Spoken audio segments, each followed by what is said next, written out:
Hi, Seth David from the Sleater Group, bringing to you another special screencast. This time we're talking about why do accountants and bookkeepers limit themselves. Call us right now for information about memberships and resources at 866-484-5484. Why do accountants and bookkeepers want to limit themselves?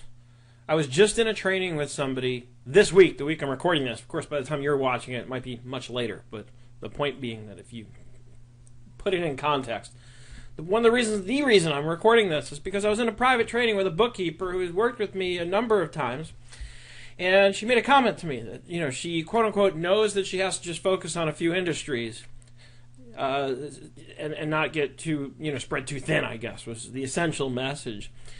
And I said, do you want to know why I disagree with that statement? And she said, why certainly. And so I went on to explain that in my experience and my opinion, and that's all this is my opinion.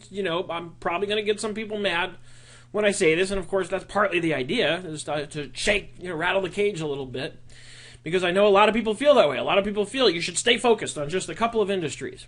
The only exception, and I didn't mention this in the blog post, by the way, the only exception that I will give you on this is, exception to my opinion, that is nonprofits.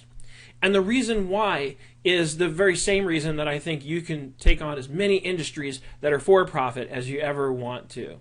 As many as walk in your door. Why? Very simply, because when you understand the core fundamental accounting concepts, then it doesn't matter. Nonprofit has a very different core fundamental accounting structure.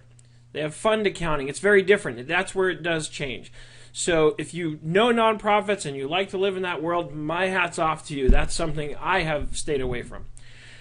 But when you're dealing with for-profit businesses, you have essentially two models to work from, right? Either I sell products or I sell a service. Or I have a hybrid in which I do both, like a plumbing contractor, right? A plumbing contractor is going to buy materials, probably mark them up, and also they're charging you for their time. So that is a hybrid of both a service and a product model in one. But if I understand the basic accounting, if I understand that in a product model business, I'm buying something and I'm selling it at a higher price, and it's just a matter of listening to the prospect or business owner explain to me the flow of a transaction within their entity, then in my mind I'm simply listening to them and translating that in terms of how does that look, what does that look like in QuickBooks? It's the same thing, whether I'm selling jewelry or I'm selling ice cream cones. It really doesn't make that much difference other than how I'm describing the stuff. The account names are going to be different, and the names of the items are going to be different. And so I want to illustrate, right? Now a service-based model actually is a product model. Don't tell anyone I told you that, because they're going to get really mad at you. But in a service-based business, you're selling a product. It's just a different kind of product. It's not a product I can hold in my hands. The product is time. I'm selling my time. I'm selling you hours of my time. And at a certain point, when I grew and got big enough, not physically, although I do eat well, but when my business grew and got big enough, I couldn't take on all the work that was coming in my door. So I hired somebody. And now they are selling me their time. I'm paying them for their time. And then I'm going to mark it up and charge the client something more. So I'm still buying and selling a product there. It's just a different kind of product. Service-based business, product-based business. In the end, it all works the same. I'm buying something at one price, selling it at another price. And when I understand the core accounting fundamentals, when I understand how a balance sheet works and how a profit and loss works, then all I'm doing is plugging in the different thing that's being sold. But fundamentally, accounting-wise, it's the same. It's the same thing. I just have to listen. Listening is one of the most important skills in our business, I think, and probably often overlooked or not well enough underscored. But what I really need to do is listen to my client, let them explain to me how a transaction flows from the time one of their customers walks into the door until the transaction is complete. And while they're explaining this to me, I'm thinking in terms of what does that look like in terms of the item list in QuickBooks? What is their P&L and their balance sheet going to look like as these transactions are being posted? Allow me to illustrate right here in QuickBooks. So what's going to happen? I'm going to buy a product, right? So let's do the product model first, because that may be more complex. Okay, so I'm going to come over here in QuickBooks and I'm going to enter a bill. Okay, and of course QuickBooks is going to take its time here. I'm going to close this home screen because the other thing I want to do before I do anything is I want to run a balance sheet. Let's run a standard balance sheet. I was very generous. I started my company off with $1,500,000 contribution into the business. So that was really the first transaction that got posted. So if a client's coming to me and saying, I'm starting my business, then at a certain point I want to ask them, how much money did you start the business off with? And how did the money get in there? Where did it come from?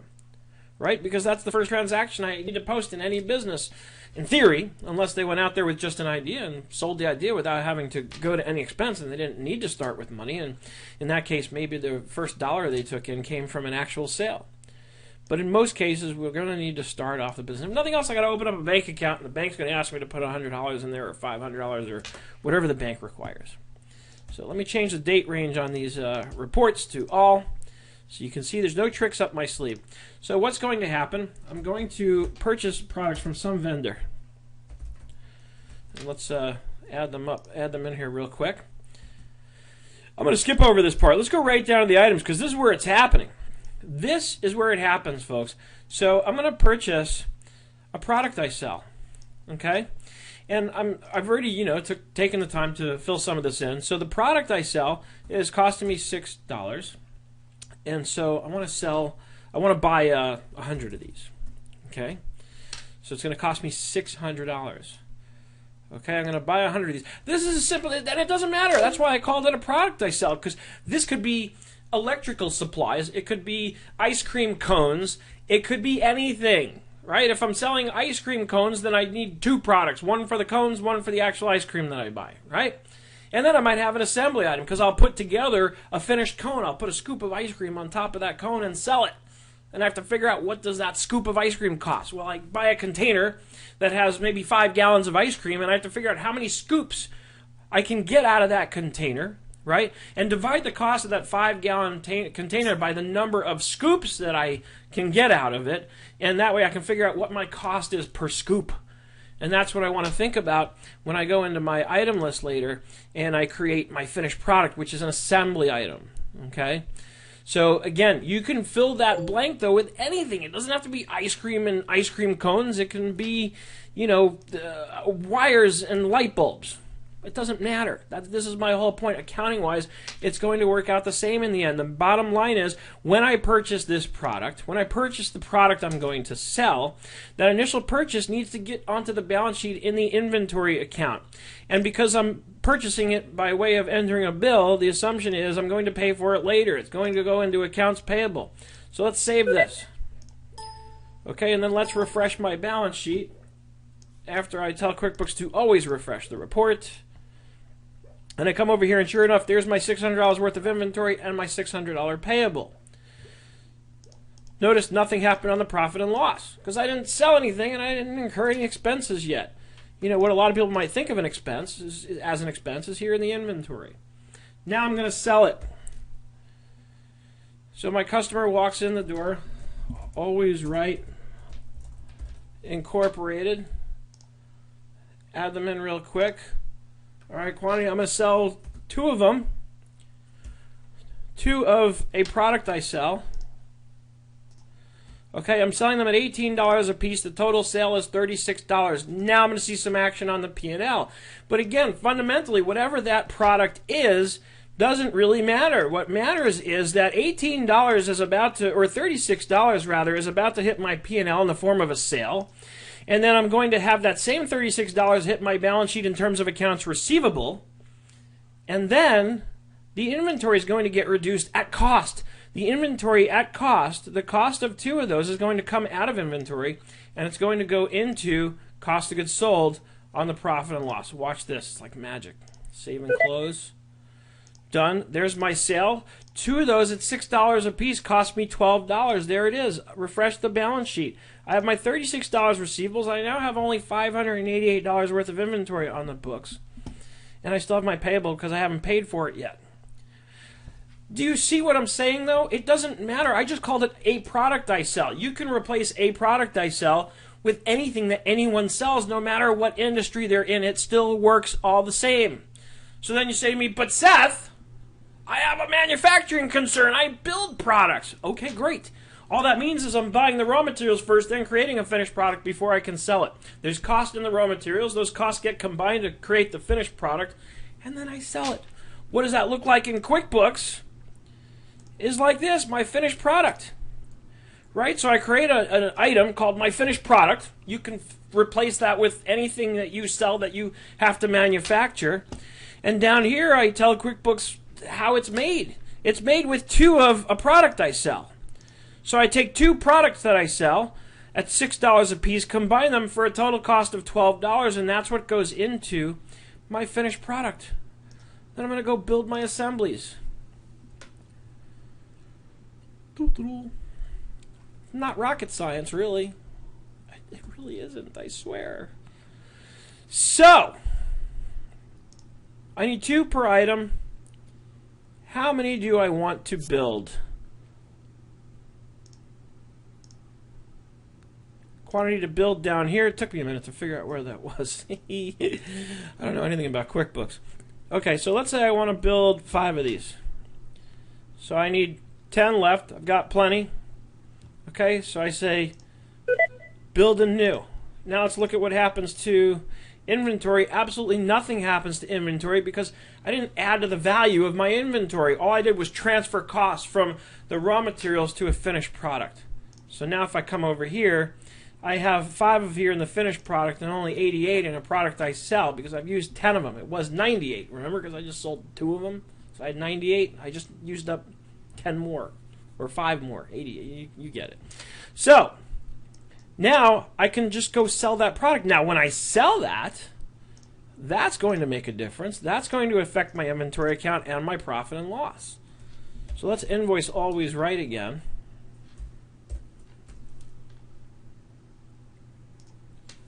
Okay, and let's sell all 5 of them. Why, it's not letting me go down there with my keyboard. I've got a $240 sale. Remember, these items cost $12 a piece because they're made up of 2 items that each cost $6. Right? So my cost on this is going to be 5 times 12, or what is that, like 48 or something? 5 times 12, 60. What do I know? Save and close. Balance sheet. Accounts receivable just went up. Inventory asset just went down. Sales went up. Cost of goods sold went up. Again, did you see anything? Can you think of anything in any industry that couldn't be somehow plugged into this model? What I just showed you. Okay? And a service-based business. Here's as complicated as a service-based business will ever get. As far as this stuff goes. Let's say I pay somebody else for the service and I mark it up to my client. Then I want to take this service I offer and I want to make it a 2-sided item. Okay, expense account, direct labor. Let's set that up. Let's add it in. I'm going to create it as a cost of goods sold account. This way I can see that direct cost against the revenue. Service income is fine. Click OK. Sure, we can update existing transactions. Now what happens is I hire somebody to perform the act, whatever that service is, whatever act it is. I hire a circus clown, okay? And the circus clown provides the service. Okay, they provide me with 5 hours of services at a rate of $25 per hour. It's telling me the item's cost has changed. Do I want to update the item? Let's just say no. Okay. So I've got 5 of these at a cost of $25. Total bill, $125. Clown Incorporated. Quickly add that. Save and close. Now I want to build that back. I want to sell my clowns to Always Right, or sell their time, right? So Always Right, my customer is having a party, they want to hire some clowns. They were so happy with the products I sold them that they want some clowns. They want 5 clown hours. Okay, and actually here's where it gets fun. Okay, this is as complicated as it will ever get. I want to go here to add time and costs. I don't even want to fill this out. Oh, I have to enter a customer first. Always Right. And that reminds me, did I assign it? Go to enter bills again. Let's go back. I have to tell QuickBooks when I paid for those clowns who I got them for. So I got them for Always Right. Save. Yes. So now over here I can go to Add Time and Costs. We go over to Items. There's my clowns. I'm selling them out at $225 an hour. These are some really good clowns. I mean, they can juggle with the best of them. Okay, for my clowns, save and close. Boom, let's run that profit and loss for all dates. Service income $11.25, direct labor $125. There's my clowns. Balance sheet for all dates. Accounts receivable went up. Nothing happened to inventory, right? Nothing happened anywhere else. The service sale is pretty straightforward. I credit income, I debit accounts receivable. I'm done. It doesn't matter what service you offer. So do me a favor. Subscribe to our YouTube channel. Follow us on Twitter. Visit us at sleater.com/blog if you're not already there while you're watching this. Subscribe. Follow us. We're going to be pumping out so much content you're not going to know what to do with it all. You're not going to be able to take it in as fast as we can pump it out there. So join with me on this road to happy destiny, and I will be sharing with you more of this kind of stuff as we go. I hope you're having an absolutely fantastic day, and I look forward to seeing you around the web.